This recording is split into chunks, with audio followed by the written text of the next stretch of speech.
Hi guys, నా పేరు Imran and మీరు చూస్తున్నారు ఈ Star Data Labs. Guys, DAX series ప్లేలిస్ట్లో భాగంగా ఇది 28th video guys. It is variables in DAX. Guys, ఇది చాలా important topic and the same time మనం రియల్ టైంలో ఫ్రీక్వెంట్గా తరచుగా యూజ్ చేస్తున్న కాన్సెప్ట్ ఇది. Why because of course code కనుక చిన్నగా అయితే కనుక లైక్ మన డాక్స్ కోడ్ 2 to 3 లైన్స్ ఉంటే ఈ వేరియబుల్స్ మనం పెద్దగా యూజ్ చేయకపోవచ్చు. బట్ మనకి కోడ్ కాంప్లెక్సిటీ ఆర్ ఎల్స్ ఆ నెంబర్ ఆఫ్ లైన్స్ పెరిగే కొద్దీ మనకి కన్ఫ్యూజన్ అయితే ఉంటుంది. బేసిక్గా డాక్స్ కోడ్ కన్ఫ్యూజన్ ఉంటుంది. ఆ కన్ఫ్యూజన్ పోవడానికి ఈజీగా అర్థమవడానికి మనం ఈ వేరియబుల్స్ యూజ్ చేస్తాం, అంతే guys, that's it. So readability కోసం, బెటర్ పెర్ఫార్మెన్స్ కోసం అండ్ కన్ఫ్యూజన్ పోవడానికి కోసం మనం ఈ వేరియబుల్స్ యూజ్ చేస్తుంటాం గైస్. ఓకేనా, మెయిన్లీ ఇది ఒక సింపుల్ చెప్పాలంటే మనకి బెటర్ రీడబిలిటీ, కాంప్లెక్సిటీని డిక్రీజ్ చేయడానికి and easy to understand and debugging కోసం వేరియబుల్స్ యూజ్ చేస్తాం గైస్. ఓకేనా, ఇప్పుడు కొంచెం బ్రీఫ్గా దీని డిస్క్రిప్షన్ చూద్దాం, దాని తర్వాత క్విక్గా డెమోలోకి వెళ్ళిపోదాం గైస్. ఓకేనా, సో ఇప్పుడు variables in DAX. Generally variables are used to store the values or data. So జనరల్గా మనకు తెలిసింది గైస్, మనకి వేరియబుల్స్ ఏం చేస్తాం, వేరియబుల్స్ని మనం జస్ట్ స్టోర్ చేయడానికి యూజ్ చేస్తుంటాం. ఓకేనా, 1 second guys, sorry. Yeah, just మనకి ఏ ప్రోగ్రామ్ లాంగ్వేజ్లో అయినా, జనరల్గా జావాలో అయినా, పైథాన్లో అయినా, సిలో అయినా, సి షార్ప్లో అయినా, వాట్ ఇట్ మే బి, ఎక్కడైనా మనం జనరల్గా ఈ వేరియబుల్స్ ఎందుకు యూజ్ చేస్తామంటే nothing but store the data for just ఒక వాల్యూ ఇస్తాం, ఒక వేరియబుల్ నేమ్ ఇస్తాం, దాన్ని స్టోర్ చేసుకుని దాన్ని మనం రిపీటెడ్గా యూజ్ చేసుకుంటుంటాం. సో రీడబిలిటీ కోసం ఆర్ఎల్స్ మనకి కోడ్ కాంప్లెక్సిటీని డిక్రీజ్ చేయడానికి. సేమ్ థింగ్ మనం డాక్స్ లో ఇలానే యూజ్ చేస్తాం. ఓకేనా, so in DAX it also serves the same purpose ఇందాక చెప్పినట్టే. ఓకేనా, use variables mainly in DAX to easy to read the code, understand and debug the code. So నేను స్టార్టింగ్ ఆఫ్ ద వీడియోలో చెప్పా కదా, అసలు ఎందుకు యూజ్ చేస్తాం అనేది ఇదే మెయిన్ రీజన్. ఓకేనా, సింటాక్స్, ప్రతిదానికి మనకి సింటాక్స్ ఉంటుంది కదా. సో సింటాక్స్ వేరియబుల్స్, కానీ ఇక్కడ ఇంపార్టెంట్ పాయింట్, ఈ పవర్ బిఐలో కనుక వేరియబుల్స్ని మనం విఏఆర్ అనే కీవర్డ్తో మనం డిక్లేర్ చేస్తాం కదా. ఓకేనా, ఈ విఆర్ కోడ్ కీవర్డ్తో మనం డిక్లేర్ చేస్తాము. బట్ డిక్లేర్ చేశాక దీన్ని ఎండ్ చేయాలంటే మనం మళ్ళీ రిటర్న్ అనే కీవర్డ్ యూజ్ చేస్తాం. జాగ్రత్తగా చూడండి, ఈ 2 పాయింట్స్ ఇంపార్టెంట్. విఆర్ కీవర్డ్ ఇచ్చి అండ్ వేరియబుల్కి విఆర్ అని ఇచ్చి డిక్లేర్ చేసి అండ్ రిటర్న్ అనే కీవర్డ్తో మనం స్టాప్ చేస్తున్నాం. ఎందుకంటే ఆ లూప్ అనేది మనకి బ్రేక్ అయిపోవాలి, అది ఎండ్ చేయాలి మనం. సో ఎండ్ చేయకపోతే కనుక మనకి డాక్స్ తీసుకోదు. సో అట్లనే మనకి ఇది ఎండ్ అవుతుంది అనమాట.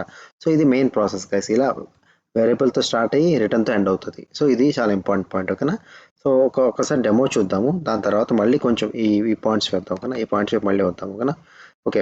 Where can use variables. ఇప్పుడు పాయింట్, వేరియబుల్స్ ఎక్కడ యూజ్ చేస్తామంటే వేరియబుల్స్ మనం మెజర్స్ క్రియేట్ చేసేటప్పుడు యూజ్ చేస్తాం, కాలమ్స్ క్రియేట్ చేసేటప్పుడు యూజ్ చేస్తాం అండ్ టేబుల్స్ అప్పుడు యూజ్ చేస్తాం. ఓకేనా, మెయిన్లీ రియల్ టైంలో ఈ మెజర్స్ కాలమ్స్లోనే వర్క్ చేస్తాం. టేబుల్స్ వెరీ రేర్గా వర్క్ చేస్తుంటాం. లైక్ క్యాలెండర్ టేబుల్ ఉంటుంది. సో ఆ క్యాలెండర్ టేబుల్ క్రియేట్ చేయడానికి మనం కొన్ని సార్లు ఈ డాక్స్ కూడా యూజ్ చేస్తుంటాం. అప్పుడు మనకి బాగా యూస్ అవుతుంది ఈ వేరియబుల్స్ అనేది. బట్ మెయిన్లీ మెజర్స్ కాలమ్స్లో యూజ్ చేస్తున్నాం. ఇంకా ప్రిసైజ్గా అంటే మెజర్స్లో యూజ్ చేస్తుంటాం మనం. ఓకేనా గైస్, ఒకసారి డెమో చూద్దాము.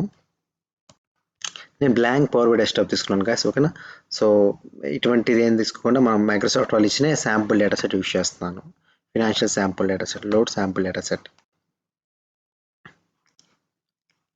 సో ఈ శాంపుల్ డేటా సెట్ లోడ్ చేద్దాం. ఓకేనా,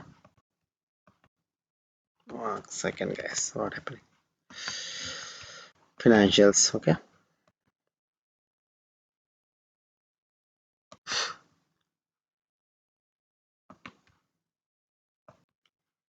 సో సక్సెస్ఫుల్ అయితే గైస్ మనకి ఫినాన్షియల్ డేటా సెట్ అయితే లోడ్ అయిపోయింది పవర్ బై డెస్క్టాప్లోకి ఇంపోర్ట్ మోడ్ ద్వారా.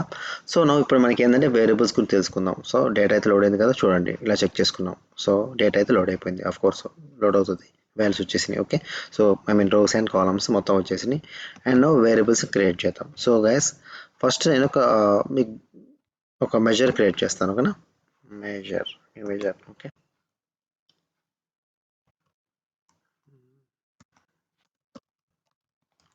మెజర్ వేరియబుల్ అని రాస్తాను. ఓకే, సో ఇప్పుడు ఇందాక మీకు ఏం చెప్పాక వేరియబుల్స్ని విఆర్ అనే కీవర్డ్తో మనం డిక్లేర్ చేస్తాం. విఆర్ అనే కీవర్డ్ డిక్లేర్ చేసి ఏ ఈజ్ ఈక్వల్ టు ఏ అంటే వేరియబుల్ నేమ్, ఏదో ఒకటి వేరియబుల్ నేమ్ ఇవ్వాలి మనం. ఓకే, ఈజ్ ఈక్వల్ టు మనం ఏం చేస్తామంటే ఏం తీసుకుందాం, సమ్ ఆఫ్ సేల్స్ తీసుకుందాం.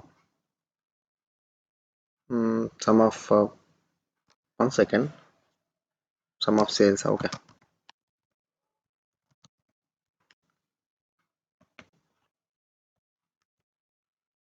So variable C sum of sales declare చేశాను. And next variable B is equal to something. నేను ఇక్కడ క్యాలిక్యులేషన్ ప్రకారం వెళ్ళట్లేదు, బట్ మనకి అండర్స్టాండింగ్ పర్పస్ యూజ్ చేస్తున్నాను. ఓకేనా గైస్? ఏం తీసుకుందాం? సమ్ ఆఫ్ గ్రాస్ సేల్స్ ఏదో ఒకటి. ఓకేనా గైస్? నేను రఫ్గా యూజ్ చేస్తున్నాను. ఇక్కడ నేను ఏం క్యాలిక్యులేషన్స్ ప్రాఫిట్ ఏం యూజ్ చేయట్లేదు, జస్ట్ మన అండర్స్టాండింగ్ పర్పస్కి.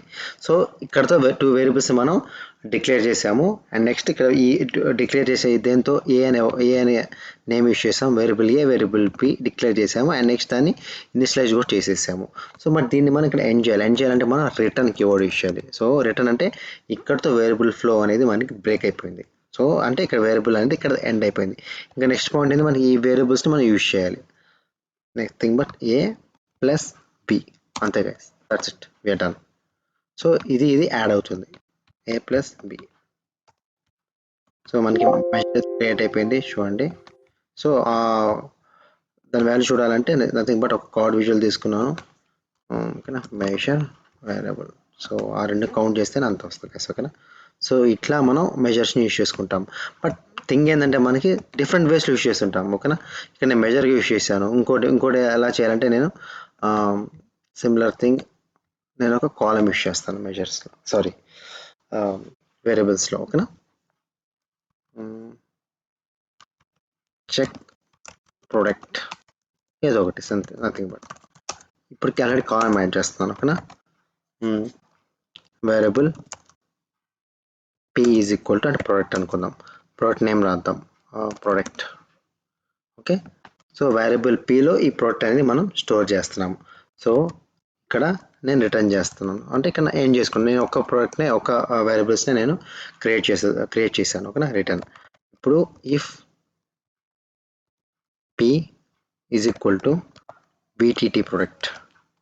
ఓకేనా, అయితే ఇది గుడ్ ప్రోడక్ట్ అని నేను గుడ్ ప్రోడక్ట్ అని నా బిజినెస్, అది అలా చెప్తున్న business. If not good product కాకపోతే యావరేజ్ ప్రోడక్ట్. ఓకేనా గైస్? సో మనకి ఇక్కడ ఫార్ములా ఏం చెప్తుంది గైస్, మనకి ఒక వేరియబుల్ని క్రియేట్ చేసాం, పి అనే వేరియబుల్ క్రియేట్ చేసాము. ఆ పి అనే వాల్యూలో ఫినాన్షియల్ ప్రొడక్ట్స్ అనే కాలం ఇచ్చాము. సో ఇక్కడ రిటర్న్ చేసాము, అంటే ఇక్కడతో రిటర్న్ అంటే ఏంటి, ఇక్కడతో వేరియబుల్ అనేది ఎండ్ అయిపోయింది అనమాట, లూప్. సో ఇప్పుడు మనం ఈ పి అనేది డిక్లేర్ చేసాము కదా, ఈ పిని ఇక్కడ యూజ్ చేసుకుంటున్నాము. బట్ ఇక్కడ ఎండ్ అయిందంటే ఇక్కడ దాకా, అంటే ఈ వేరియబుల్ అనేది ఎండ్ అయిపోయింది, బట్ దీన్ని యూజ్ చేసుకోవచ్చు మనం. ఓకేనా, ఈ పి అనేది ఇక్కడ యూజ్ చేశాను, అంటే ఫైనాన్షియల్ ప్రొడక్ట్స్ వాల్యూ బీటీటీ అయితే కనుక అది గుడ్ ప్రోడక్ట్, బీటీటీ కాదు దాన్ని యావరేజ్ ప్రోడక్ట్ అనమాట. ఓకేనా, సో ఒకసారి చూద్దాం, క్రియేట్ అయిపోయింది చూడండి, చూసారా? ప్రోడక్ట్ ఏదైతే బీటీటీ ఉందో, 1 సెకండ్ గైస్. సో ఇదొకటి చూడండి, ఇప్పుడు ప్రోడక్ట్ చూడండి గైస్ ఎక్కడ ఉందో, ఈ ప్రోడక్ట్ వీటీటీ ఏదైతే ఉందో ఆ వీటీటీ ఒక్కటే ఏమో గుడ్ ప్రోడక్ట్, మిగతా అన్ని యావరేజ్ ప్రోడక్ట్. చూసారా, గుడ్ ప్రోడక్ట్ ఒకటి వీటీటీ. సో మిగతా అన్ని ఏదైతే ఉందో అదన్నీ యావరేజ్ ప్రోడక్ట్ అనమాట గైస్. ఓకేనా, సో అలా చూడండి, గుడ్ ప్రోడక్ట్ ఈస్ వీటీటీ, మిగతా అన్ని యావరేజ్ ప్రోడక్ట్స్. ఇట్లా మనం యూజింగ్ వేరియబుల్స్ ద్వారా కూడా మనం అచీవ్ చేసుకోవచ్చు మన అవుట్పుట్ని. చూసారా ఇలా? సో ఇట్లా డిఫరెంట్ థింగ్స్తో, లైక్ మనం ఇందా మెజర్తో క్రియేట్ చేసాము, అండ్ నెక్స్ట్ క్యాలిక్యులేట్ కాలంతో క్రియేట్ చేసాము. సో ఇలా వేరియబుల్స్ని మనం రిపీటెడ్ యూజ్ చేసుకుంటాం అనమాట. ఓకేనా, సో మనకి రియల్ టైంలో కూడా మనం ఇట్లానే యూజ్ చేస్తుంటాం, కాకపోతే కోడ్ కాంప్లెక్సిటీ పెరిగే కొద్దీ మనం వేరియబుల్స్ యూజ్ చేస్తుంటాం. కోడ్ కాంప్లెక్స్ చిన్నదైతే మనం వేరియబుల్స్ పెద్దగా యూజ్ చేయము. సో మీకు బ్యాక్ ఎండ్ కూడా వేరియబుల్స్లోనే క్రియేట్ అవుతుంటాయి, మీకు చూపిస్తాను. సో కంట్రీ, ఓకేనా, సేల్స్ తీసేస్తున్నాను, view, performance analyser, start recording and refresh visuals. So ఇక్కడ నాకైతే కోడ్ అయితే క్రియేట్ అయింది, copy query, dosa, notepad. So మీరు ఇక్కడ చూస్తే గైస్, సరే ఇది వేరియబుల్ని క్రియేట్ చేసాము. చూసారు, వేరియబుల్స్ని ఈ నేమ్తో మనం క్రియేట్ చేసాము.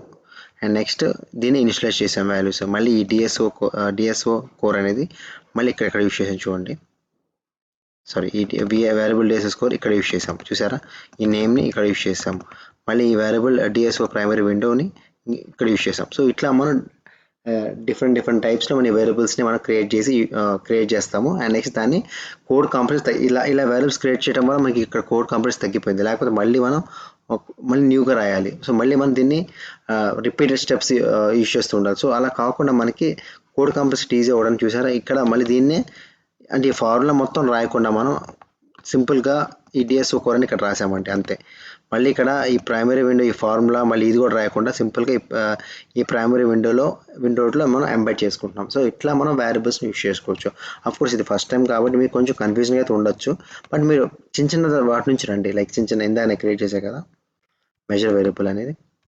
సో ఇట్లాంటి చిన్న చిన్న దాని నుంచి రండి, మీకు ఈజీగా అర్థమవుతుంది.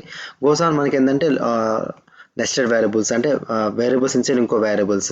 సో ఇట్లా డిఫరెంట్గా మనం యూజ్ చేస్తుంటాం. బట్ ఫర్ టైం బీయింగ్ మనం చిన్నగా నుంచి వస్తున్నాం కాబట్టి ఇలా యూజ్ చేసుకొని మీరు ప్లే రౌండ్ చేయండి. డిఫరెంట్ సినారియోస్లో మీరు యూజ్ చేసుకొని వేరియబుల్స్ని అలా కూడా మనం క్రియేట్ చేసుకోవచ్చు. లైక్ మనం చాలా దాంట్లో యూజ్ చేసుకోవాలి, లైక్ క్యాల్కులేటర్లో యూజ్ చేసుకోవచ్చు వేరియబుల్, సేమ్ పీరియడ్ లాస్ట్ ఇయర్లో యూజ్ చేసుకోవచ్చు.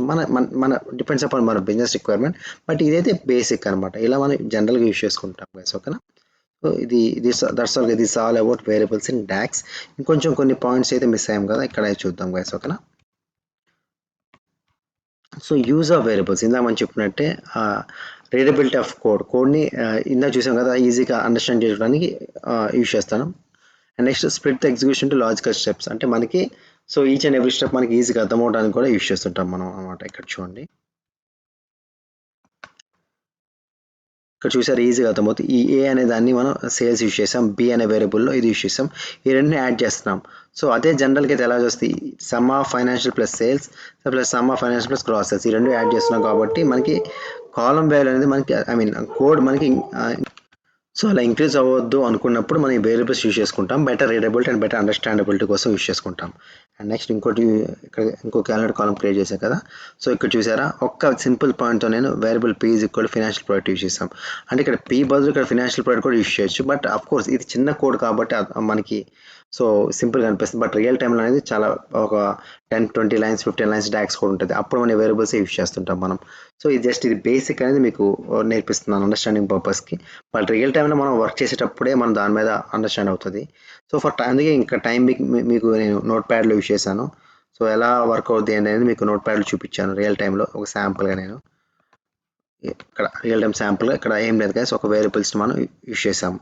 కానీ ఈ వేరియబుల్స్ మనం ఇక్కడ మళ్ళీ సేమ్ సబ్స్టిట్యూట్ చేసాము, మళ్ళీ ఈ వేరియబుల్ని ఇక్కడ యూజ్ చేసుకున్నాం. సో ఇట్లా మనం డిఫరెంట్ నెస్టెడ్ వేరియబుల్స్ని యూజ్ చేసుకుంటాము. ఇది రియల్ టైం ఇలా అయితే ఇలా వర్క్ అయితే ఉంటుంది రియల్ టైంలో. ఓకేనా? బట్ ఇది జస్ట్ మన బేసిక్ అండర్స్టాండింగ్ పర్పస్ మీకు చూపించాను guys. That's all guys, this all about variables in DAX. Okay, ఇంకా డౌట్ ఉంటే కింద కామెంట్ సెక్షన్లో కామెంట్ చేయండి.